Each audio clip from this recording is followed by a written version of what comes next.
Morning decisions. How about a creamy mocha frappuccino drink? Or sweet vanilla? Smooth caramel, maybe?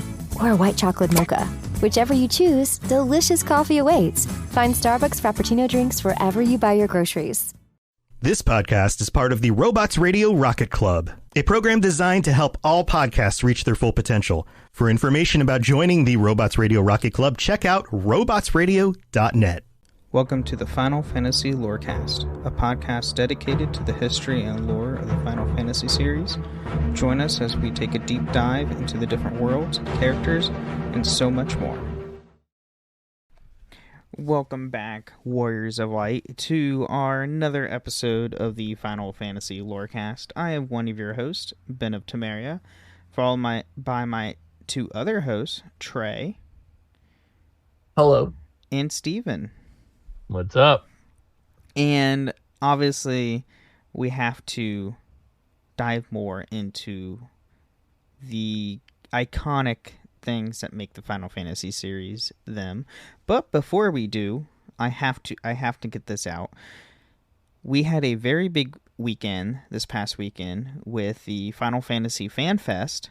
It marks the 10-year anniversary of the Final Fantasy XIV, and if you had a chance to watch it, it was awesome. If not, you can actually go back and watch it, all of it on YouTube, all the panels and everything. And they kicked off with a brand new expansion that is coming out next year, which is super exciting. It starts a whole brand new storyline for the game, to where it's a new saga and everything. And a new class, right? 2 new jobs. Oh, 2. I didn't know that. Each expansion typically normally has 2 jobs. Rare occasions, some expansions did have a third. They are both Yoshi P announced they were both DPS. One is a melee class, one is a magic based class. And that is all we got. No, and here's a little funny thing that he loves to do. Each FanFest, when they announce a new expansion, he wears a shirt. And depending on the shirt, it has like a little, like, he hints on what the It's a clue? It's a clue to what one of the jobs would be. And he was wearing a TMNT shirt. But we already have the samurai. And we already have ninja. Oh. So I'm curious, is it something to do with nunchucks? Is it something to do with the pole staff? Like, maybe you get to be a turtle.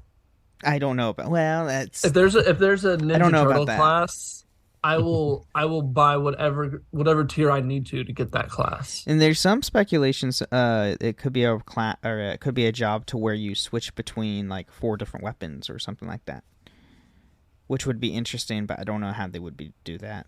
But nevertheless, 2 new jobs, new storyline, new complete area, new theme.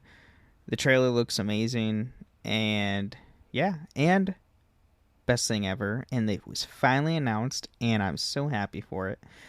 Phil Spencer came on stage and confirmed Final Fantasy XIV is coming to Xbox spring of next year.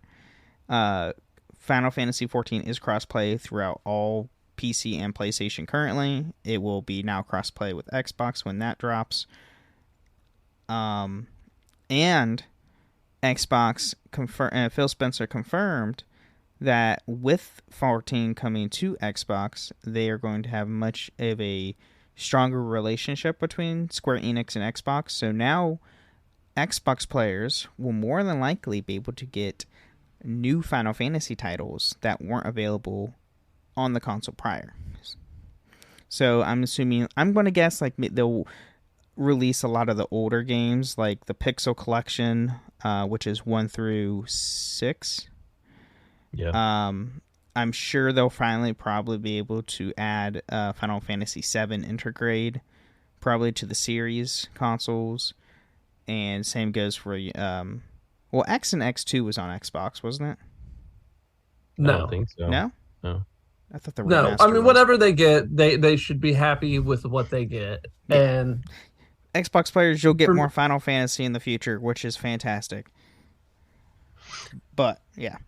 And also, to put this out at the beginning of the episode, We did change. I know the last episode we said we were doing a guild on 14 through on the Midgard server or Midgard Summer server. We are changing that to the Seraph server because it's a new server and it's less crowded. But there is complications to where creating a character on that server might be difficult because during high game times they turn off the character creation. So you can create a character on another server or another world and then transfer over to Seraph. That will still work. It's just you can't create a character at the get-go on Seraph sometimes. But that's the one we're sticking on. So Steve, you just got to get there when you can get there. Yes. Yeah, I'll be there in a few months. Same with for you, Trey. You're not on that server yet? Yeah, I'm on there. Are you on that server? Okay, so yeah. Okay, I'll have to add you. I haven't added you yet. Okay, so yeah, Steve, you're the only one that needs to transfer over. All right, enough 14, man. We got to get to the crystals. I know. I just love the game so much. Anyway, yes, let's dive right into crystals. So, as we all know, crystals are a very big theme in the Final Fantasy series. So, the crystals are also called orbs or spheres, are legendary and often elemental objects that have appeared in every game in the main Final Fantasy series. Even in games where they are not central plot point, there have been at least some references to them. And then crystals are often have power over natural phenomena and function as a powerful source of magical energy. Many antagonists focus their efforts on seizing the crystals to gain power towards their goals. So, yeah, crystals are a big point. Second only to the Warrior of Light, I'd argue. Yes. Yeah, they seem to be the power. The warriors, the power in the world, and that's why you see so many evil people going for them, because power corrupts. Absolutely. Yes. Absolutely. For our Final Fantasy, or for our Kingdom Hearts fans, they're like the hearts of the world, basically. Yes, that's also true. So with the crystals, the original setup was to have 4 elemental crystals: a water crystal, fire, wind, and earth crystal. On occasion, crystals may be aligned with darkness. Crystals are often found in crystal rooms in early games. The crystals are often treasured for their power, and many myths and legends surrounded the true extent of their abilities. Uncovering the truth of these myths and their meaning is a typical part of the Final Fantasy game. And the concept of the 4 elemental crystals that sustain the world likely derives from the Japanese 5 elements philosophy. These 5 elements are in ascending order of power: earth, water, fire, wind, and void.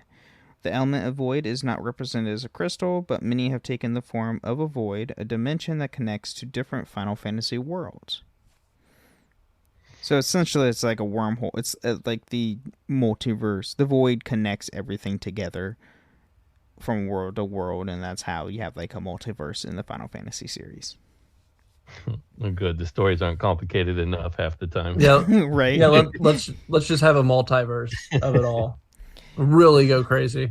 And then the concept of the 4 elemental crystals that sustain the world are largely phased out since Final Fantasy V, with crystals gaining more varied roles. Crystals remain a source of life energy in some way and often act as a source of magic, sometimes powering airships and other apparatus.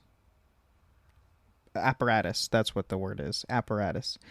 Crystals contain within themselves both light and dark, and that they have used for both good and evil purposes. And then summoned monsters are often bound to a crystal, and the one possessing the crystal shard becomes able to summon the creature. The power of the crystals often transcends space and time and life and death, even allowing the travel to other areas, worlds, and dimensions. And then the crystal can be sentient and communicate with chosen party, often via mental link. Crystals choosing the player party as the Warriors of Light is a recurring theme in the early series, where the crystal, sensing the world is in danger, tasks a band of warriors with a mission to saving it. The crystal lends the group its power, often resulting in the party becoming able to use magic and other special abilities. Talk about being the golden child, or the golden one. Can you imagine like living in a world and you've got 4 crystals, and you're just hanging out, maybe playing Final Fantasy 14 like Ben is over there. Then all of a sudden, this crystal starts communicating with you, saying that you have been chosen to have to save. Can you imagine how wild that would be? It would be a very trippy trip and very blinding. As it is in 14, every time you see Heidelin, it's just complete white screen, and then it goes into the cutscene. It's like yeah. But yeah, the crystals as with this episode is going to we're going to be going through 1 through 5 in the Final Fantasy series, where crystals are a very important role to the games. And then on our next episode, when we start with 6, you're going to see a lot of crystals go in different directions because, they're not a major plot point anymore. They become probably until 14. Yeah, they became things like materia and the live stream and different things like that. Yep. So, to kick things off, we have the original Final Fantasy. So, crystals were initially known as orbs in the North American localization due to a translocate Japanese to English translation, meaning the translation from Japanese to English was not good. Well, it was just they couldn't fit it in the text box they couldn't compress it enough, so they were like, all right, just make things shorter. Basically, just try and find shorter words for these things. I mean, it was 1987. Well, yeah, and I mean, it was still going on in 7. That's why when the original version of 7, there's some real janky conversations that go on. Yeah. some of the localization is not great. And then the Warriors of Light began in possession of 4 elemental crystals, and each of the 4 fiends guards a larger power-drained crystal of his or her element, which is the warriors restore after defeating the fiend. Garland possesses the 5th dark crystal, though its significance is not elaborated upon. When the Warriors of Light restore the light to the 4 crystals, they channel their energy into the 5th crystal, allowing them to travel to the past to break the time loop. So it's almost like they channel their energy into the void crystal, and then they're able to traverse the void and travel through time.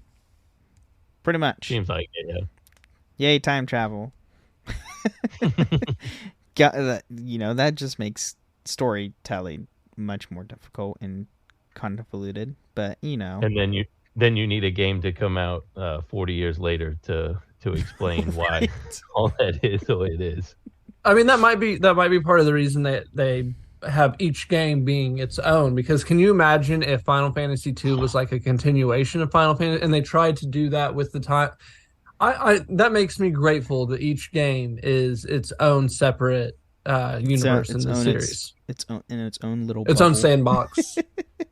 They're all in their own time bubbles until you get to later games where they start kind of you start seeing a lot more references, you start seeing connections between others, but yeah, each game is its own separate story. but even then, when we play Final Fantasy 17, we're not going to wonder, okay, now when we do this time jump, are we going to be, is Clive from 16 going to be there, or we aren't worried about traversing to another world, whereas I feel like there are other franchises where that might come up potentially. Right. I think I would think that's cool to have just a short little cameo by another character, just to, how people theorize that different games are connected, like 7 and 10 or 10 and 6. It always goes back to 10, but how different ones are connected. It would be cool to have maybe this is actually true instead of it just being always fan theory. 16 has a lot of ruins from the old times, and they built cities to the sky, and then they had to fall down, I think is what Sid says. So I think there is a lot of room for them to put them in. But all right, I'm going to regret doing this, but for a split second, Ben, doesn't 14 have a lot of references, a lot of side quest and references back to the other games? Yes, there's a lot of characters with the same name as characters from previous titles. Obviously, Sid's in every game, so there's Sid in the main storyline, which his last name is Garland, GARLONE. But don't they have, like, isn't there people from 15 in 14? You don't have anybody from 15 in 14. Now, lightning does appear through a crossover event that happens from time to time. Okay, it was 13. And then they've also done 10 with Titus. Titus appears as a crossover event, and a lot of people... Did 14 show up in 15 then? I feel like when I was playing 15, there was like a crossover thing with 14, but for me, 14 seems to be the world they have that they're willing to kind of cross over a little bit. Mm-hmm. Is really what I'm getting at. And here's a little side thing. During the Fan Fest, it was confirmed Blitzball will not be coming to Final Fantasy XIV as much people want to have it in the game. It's not happening. Thank God. I'm not a Blitzball guy, so I'm pretty happy that it's not coming. But then, so we got that. That is literally it for Final Fantasy. So now we jump to Final Fantasy II. So a crystal rod is a key item that unlocks the entrance to the Mystian Tower, where the ultimate magic, the Ultima Tome, is sealed. Atop the tower are 4 crystal orbs that represent each element. When examined, the 4 blue crystals boost a specific stat to a random party member, including Rykard, by 10. If the randomized party member has maxed out in the stat, then nothing will happen. And the bottom left of the Crystal of Power, which increases strength. The top left is Crystal of Spirit, which increases spirit. The top right is the Crystal of Intelligence, which increases intelligence. And the bottom right is the Crystal of Speed, which increases agility. In the Origins version, the memo file and soft reset features allow a player to control who gets the stat gains by resetting it until it chooses the desired character. That's just cheating. Yeah, they do a lot of that kind of stuff with the remastered versions of the games. Makes them super easy to beat, but yeah, that's fair. If you just want, you don't have to do you don't have to do the soft reset until you get the order you want. So if people, I'm a firm believer in making games easy by like optional easier, because not everybody loves the grind like we do. Right.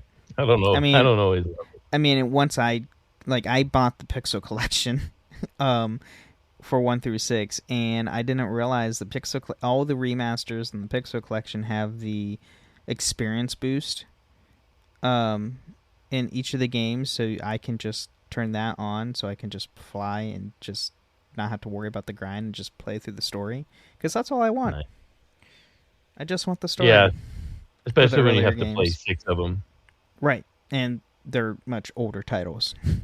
Yeah. The crystals in 2 didn't seem to play quite as big of a part as the crystals in 1, though. Correct. I will say, because I haven't played that one, so listening to you talk about it, they didn't seem to have quite as big of an impact as the first one.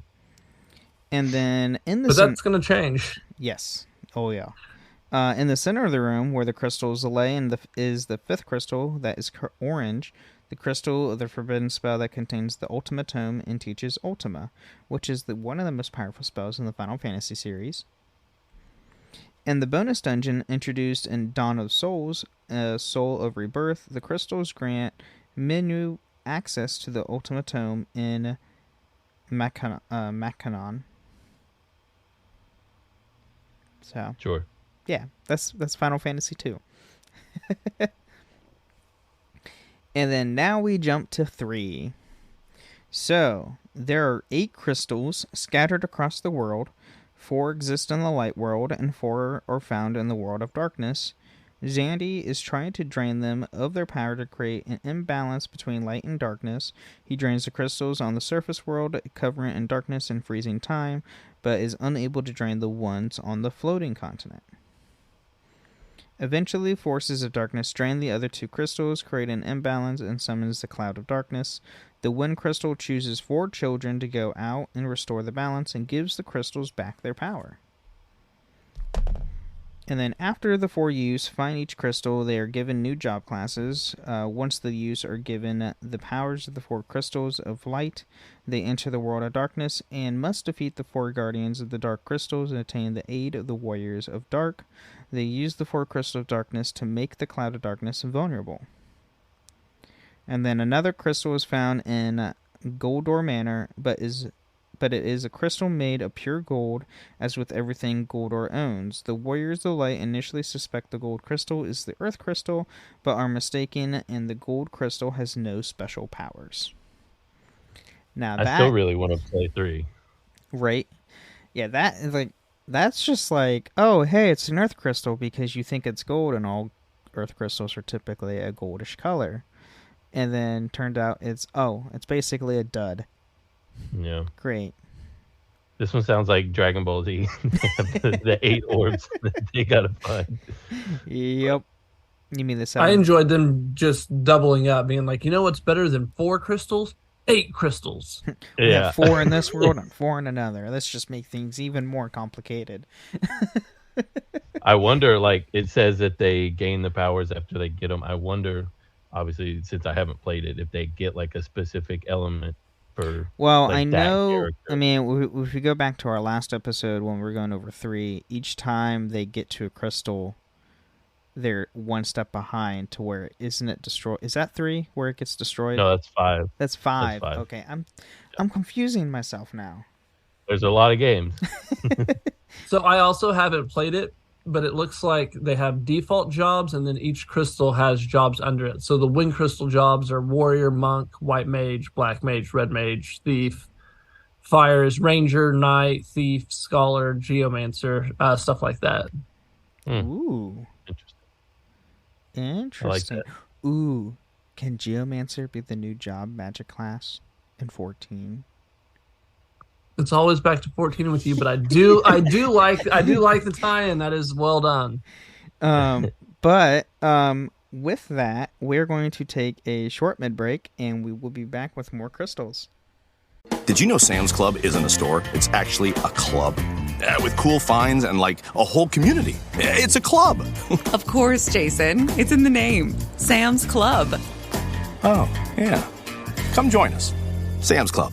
Hi, Ryan Reynolds here for Mint Mobile. Are you looking for a beach read this summer? May I suggest your big wireless bill? It's got suspense, mystery, a slightly flat, emotional arc, and a shocking twist where you realize you've been overpaying the entire time. Fortunately, though, Mint's story is better. Every plan, $15 a month. Even unlimited. That's it. Happy ending. 0 tears. Give it a try at mintmobile.com/switch. Upfront payment of $45 for 3 months, $90 for 6 months, or $180 for 12-month plan required. $15 per month equivalent. Taxes and fees extra. Initial plan term only. Greater than 50 gigabytes may slow when network is busy. See terms.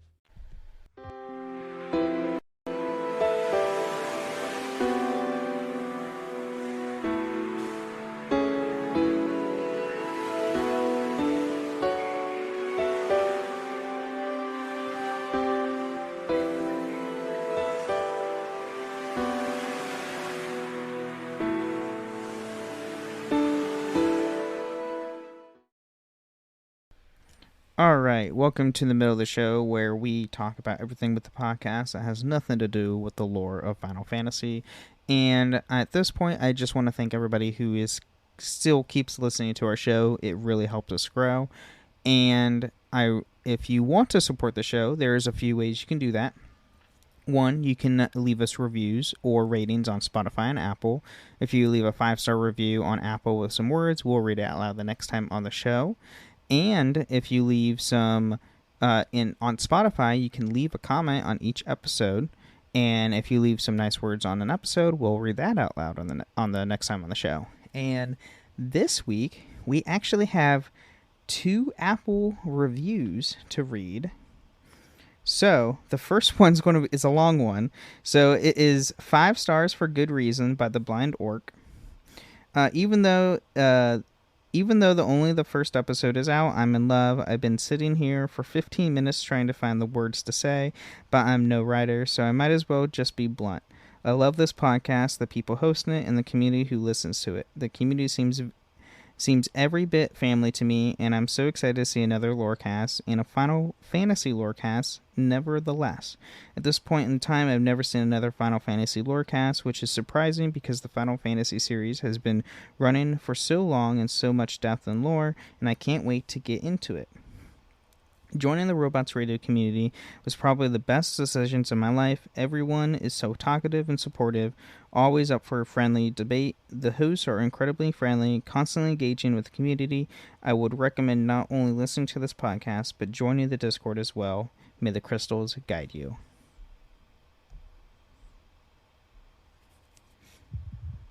Yeah, that was awesome. Thank you, Orc. Thank you so much.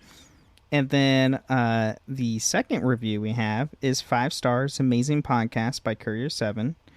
I've heard that name before. Just one episode, I'm already hooked. Looking forward to hearing more about the lore of the games and all the topics you guys are be discussing. I've always been interested in the lore of the Final Fantasy games, so this podcast will be perfect for me. Keep up the amazing work, Ben, Trey, and Steve. Thank you, Courier. And if you want to hear Courier, he is one of my co-hosts on the Wizarding World Lorecast. So yeah, you can support us with reviews and all that, just like those fine, awesome people did.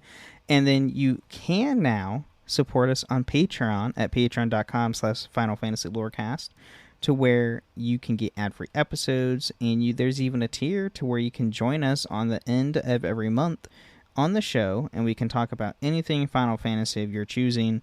It can go into lore, it can go into theories, it can go into specific games, anything you want to talk about. We'll be here, and trust me, those patron chats will probably be very dangerous on time consumption, because I'm afraid we might get a little too excited when we do those. Yeah, probably so. We'll go in with a layout and a format in mind, and I will do my best to corral Ben and whatever Final Fantasy 14 tangent he takes us on. I can't help myself, okay? But yeah, we need you to play 9 already, so you can start gushing about it like we do. I know. I need to. I just have so little time right now. Work is killing me. But yeah, you can support us that way as well, and then you can also join us on Discord at the Robots Radio Discord on robotsradio.net, and you can join us now on the Discord server I made for the shows I host, and it's called Ben and Friends Podcasting. So Holocron, Wizard World, and even this show, the Final Fantasy Lorecast, are all on there. You can find us there, talk to us, chat us up, talk anything about the Final Fantasy series or any of the shows I host. And you can even help us join our free company on 14. But anyway, I think that's all I have for the mid-break. Is there anything else you guys want to add? That's it. Appreciate the awesome reviews.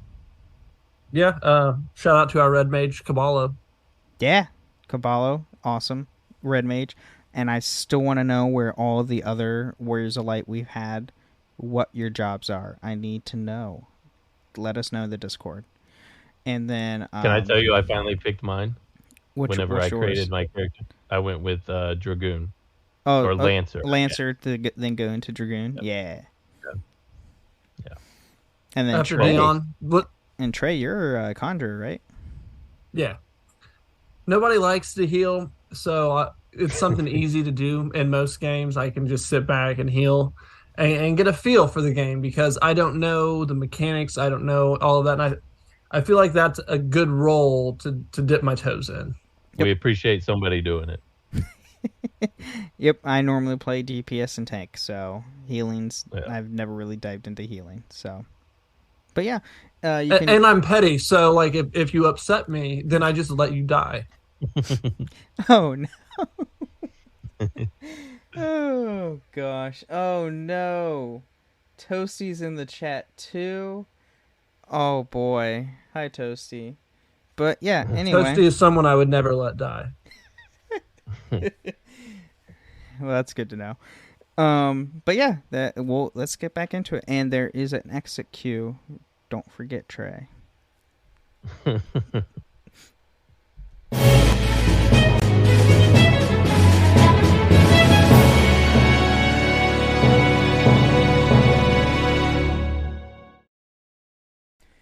All right, we are back, and now we are diving into Final Fantasy IV.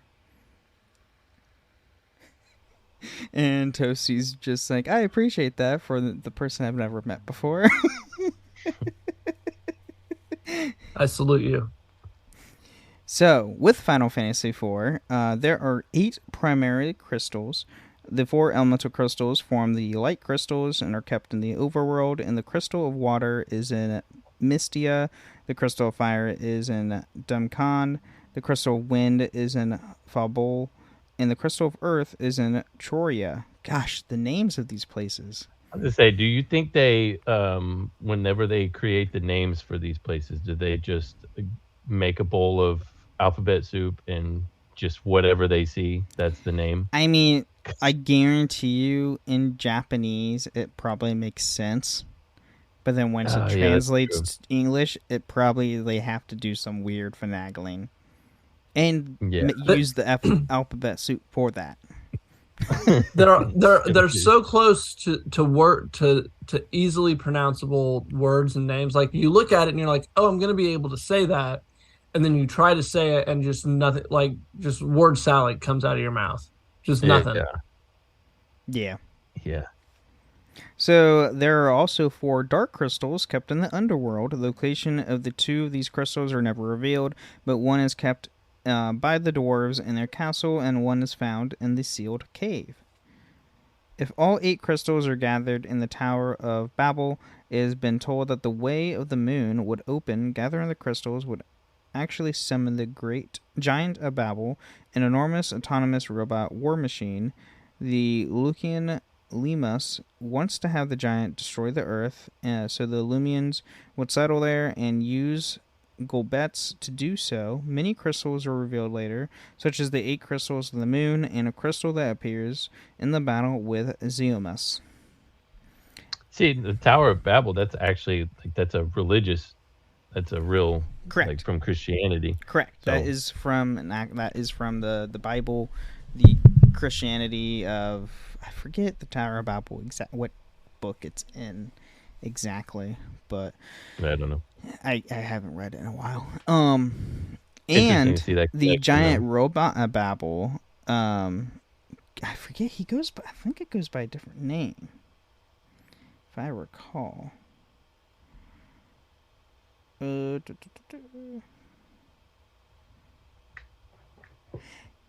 there is essentially, and it ties back into 14. Look, lo and behold, there is a raid. There's raids later in the game after Heaven's Ward, the first expansion that deals with a giant robot mech that, like, there's smaller mechs and like they combine into one big mech like a Megazord from Power Rangers. Right, okay. And so I, with a quick Google search, the Tower of Babel, it's the Babylonians wanted to make a name for themselves by building a mighty city and a tower with its top in the heavens.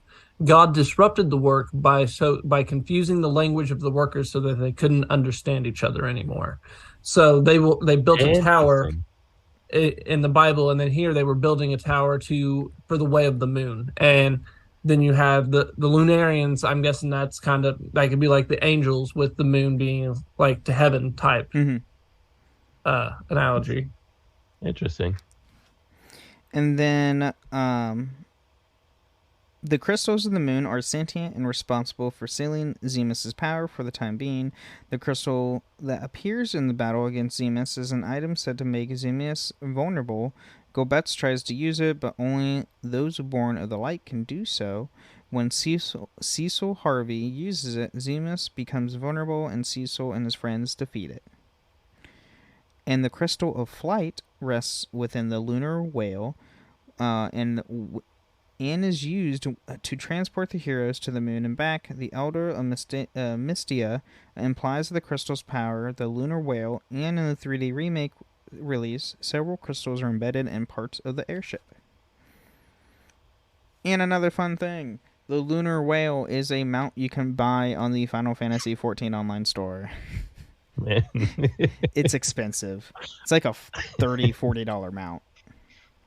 I mean, it takes you to the moon, but it's also it's also can hold 4 players. which in this case is like going to heaven. So Yeah. And it really get to go to the moon in 14. Oh my gosh. It really makes me because that was one of the things that people always kind of laughed at on Final Fantasy for me, or not, well, I guess for me, but like I'd see online is, oh, they rode a whale to the moon, to the moon and all that, and it in the space, and it is ridiculous, but It's Final I Fantasy. mean, it's it's Final Fantasy, and just understanding maybe the backstory of the story they were trying to tell, it just makes me chuckle at it and just appreciate it a little bit more. You're right. And then also in the 3D remakes, each of the 8 crystals are colored differently. In the 2D releases, the crystals are light blue or dark red-black, depending on their alignment to light or darkness. And then there is Final Fantasy IV Interlude. So the 3 crystals make an appearance, silently shredding their light within their chambers. The 3 crystals are the Fire Crystal and Damsion, the Wind Crystal of Fabul, and the Dark Crystal inside the sealed cave. So, just the crystals we already knew about. They just make appearances. And then we have Final Fantasy IV, The After Years. So the mysterious girl and Kain band to collect the 8 crystals of the blue planet, all which have returned to their original resting spots since Xemus was defeated. The girl returns to the Red Moon and drains the power of the crystals, shattering them. In depths of the true moon, numerous crystals appear and shatter, reviving various bosses from Final Fantasy IV to attack the party as they travel deeper into the moon's surface. In the final chambers, the party recovers the 8 crystals of the blue planet and the final boss with the creator, and they use to render him vulnerable to party attacks. Right on. So yeah, and those 2, the Interlude and the After Years, were side games, which I don't know if I can't remember if they were released in the US or not. Was this the first Red Moon we had in Final Fantasy? Because I know there's a big red. Well, I guess we don't know if it's a moon in 16. I don't remember. You mean the big red herring in the sky? Yeah. There was a big red moon apparently in 4. I wonder if that was just a sign of things to come. Maybe. Probably. Possibly. And then now we have, finally, Final Fantasy V. So, all right. 4 crystals control the elements in Bart's world, and without them the wind would not blow, the oceans would not dry up, the fire would burn out, and the life of the earth would be destroyed. The wind crystal is kept in the wind shrine maintained by Tycoon. The water crystal is kept in the Weiss Tower and maintained by Weiss. The fire crystal kept by Karnak, and the earth crystal is located in the Ronka ruins.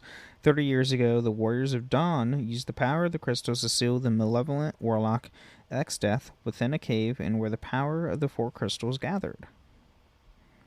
And then Sid Previa invented a machine to amplify the crystals output, but if the crystals were allowed to operate at this capacity, they would shatter. Sid regrets creating the machine. Exeth tries to shatter the crystals himself to be freed by using the spirit to possess others to accomplish the deed. Because a bad guy has to be released from the world because bad guys. They always find a way out. Yes. And then as the wind crystal shatters, it brands the 4 who have arrived at the shrine trying to save it as the Warriors of Light, tasked with protecting the crystals and thus the world. Despite their efforts, the crystals shatter one by one, each shard becoming a source of a new job class for the Light Warriors, as the crystals will to bestow their power to the 4 so they would vanquish Exdeath. And then after the crystals are gone, Garlef Ham Baltsian, one of the Light Warriors, returned to his world on a meteorite. It is revealed that there exists a parallel world from where Exeth originally emerged, and the Dawn Warriors had sealed him into the other world to protect their own.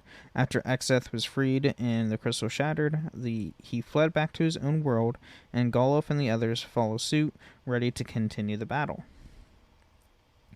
They find Garlef's world crystals guarding the great forests of Moor, but are tricked by Exdeath and breaking their seals and abhorrence to them. Words. Golf perishes in the battle against Exdeath, and his role as a light warrior is taken by his granddaughter, Grill Mare Balstian. The light warriors infiltrate Castle Exdeath, but Exdeath destroys the crystals, and the light warriors mysteriously find themselves in a new merged world. It becomes apparent that both worlds were once one, known as the planet R. 1,000 years ago, a sorcerer named Eno, who had tried to destroy the world with the power of the void, a mysterious pure energy in the world's crystals had been split to seal the entrance to the void between the worlds. And then when that first happens, though, that's like the opposite snap from Marvel, right? Like, oh yeah, you're in a world, you got another world, and they get merged together. It's like just the opposite of the snap. Yep. It's like the second snap that happens, where it brings everybody back to life. Right. Right. So, we don't know these people. True. Exactly. And then when the crystals are sustained, the world were split. The world itself was split into two, but after Exdeath had the crystals of both worlds destroyed, the worlds merged once again. The portal to the interdimensional rift manifests as a result, and Exdeath enter it, gaining the ability to field the power of the void. And the Light Warriors follow Exdeath to the rift and defeat him despite being transformed by the void into Neo Exdeath, a being that seeks world destruction. Left hovering in the void in the battle's aftermath, the Light Warriors learn that the crystals that had stained their world were once born from the void, creating life. The crystals are reborn with the power of 2 generations of Warriors of Dawn, regenerating the world. The void disappears, and the Light Warriors return to their realm. The 4 rendezvous a year later and decide to continue protecting the crystals and lust the world together.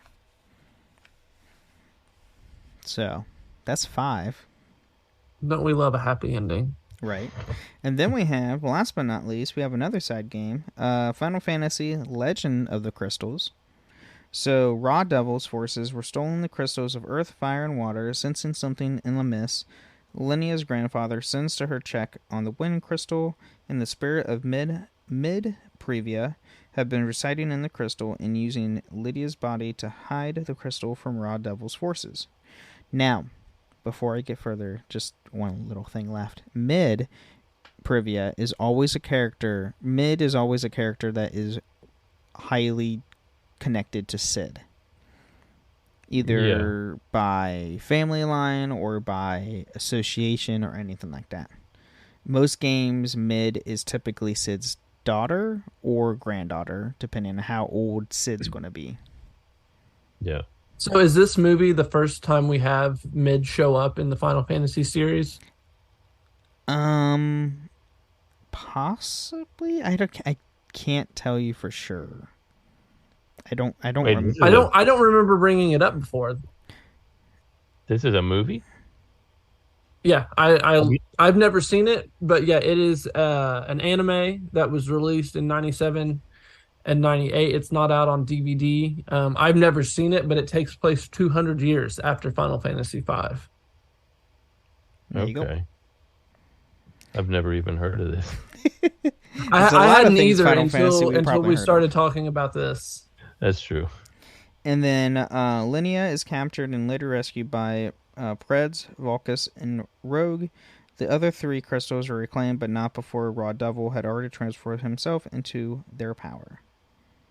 But yeah, that's all that happens in Legend of the Crystals, which is an anime movie from 97. Fascinating. I might have to go can you watch and see what I can find.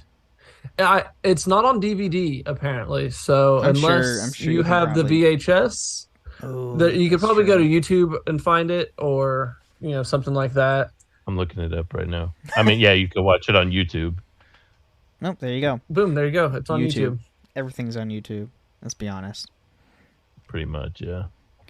But yeah, that's what we have on crystals for this episode. So a lot happens. A lot to do with crystals and whatnot. But I'm so excited for you two to eventually play 5 because it just sounded like such a cluster, and you guys were just not looking forward to it. And you're gonna enjoy it, and I cannot wait for you to enjoy it. I mean, I'm gonna be honest with you. That whole crystal explanation didn't help with my confusion with the game either. I think I'm more confused now. So that means with this confusion, you just have to go play it now. That's right. Nothing spoiled for me. So what? I still don't know what's going on. I said I won't have anything spoiled because I don't know what's going on. Right? We've talked the story twice, and we still have no clue what's happening. That's true. Yep.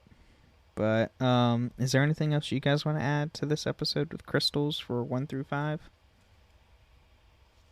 No, I mean, these stay pretty consistent. Like we said, they pretty consistently important through these 5 games. After this, it kind of drops off. But yeah, I just think it's fascinating how I think I like on 4 how they kind of connected it to some more, we'll say, real world stuff. Gave it some connections to our world, which makes it a little more accessible. I think it's fascinating how they make those comparisons, and it's gives you more of a connection to the game. Now I want to play 4. I haven't played 4, so that's the one maybe all 3 of us can play together that we haven't played. And so I'm hearing everybody just go buy the Pixel Collection, use the XP modifiers, and just play through the story and experience the story. I had it up and I was the grind. I was gonna buy it, and then I decided, for Ben's sake, I'll buy 14 instead and try playing that. And then, if you could see our group chat, you could see my frustration with 14. So I may still just go back and buy the Pixel bundle and just play all those instead of 14 until I can transfer my character over. Because I like hearing all these stories. I'm like, okay, well, I really want to play these. These sound like, obviously they're awesome stories. They made them make 16 of them, but yeah, now I'm actually looking forward to them because I could see that they're actually really good stories. Yeah. Yeah, I've got nothing. I'm excited for the next one. But I mean, we love the crystals. I love how important they are in 16. I don't know. We'll have to have some heavy spoiler warnings for that one. We'll hit that at the very, very end of the crystal trilogy we've got going. But I mean, for these 5, I love, like Steve was saying, I love how, the games all kind of look similar. They all kind of run the same, and they just kind of have the crystals as the main energy, the main magic, and they build these stories around them. And I just appreciate how they were able to take the concept and build 5 different games with 5 different stories around them. Yeah. Mm-hmm. 5 very original stories. You're not going to see this anywhere else. No. I guarantee you that. No, not at all. And then, next week we'll have part 2 where we'll start with 6, and I can't remember which one we'll stop at. It's either 10 or 11. I can't remember. But yeah, that's where we're starting to see a lot more divergence and varieties of crystals, because the plots of the game they get more complex, and they get a lot more original and complex with time goes on. But crystals are still in the games. I'm looking forward to seeing how because I've played those games so many times, and I can tell you there's at least one there in the bunch that I have no idea how crystals connect to it at all. But are you talking about we'll 7? see, I guess. No, that's a tease. Don't tell us. Don't tell us. Yeah. Come on, you're the podcasting pro here, man. That's a tease. You guys the listeners have to tune in to find out which one Steve does not think crystals have enough importance in. I'd say at all, but we'll see. Fair enough. But thank you for listening to the Final Fantasy Lorecast, and may the crystals guide you. Thank you for listening to the Final Fantasy Lorecast. You can find us on the Robots Radio Discord at robotsradio.net. You can find us on Twitter at FFLorecast, and you can email us at fflorecast@gmail.com.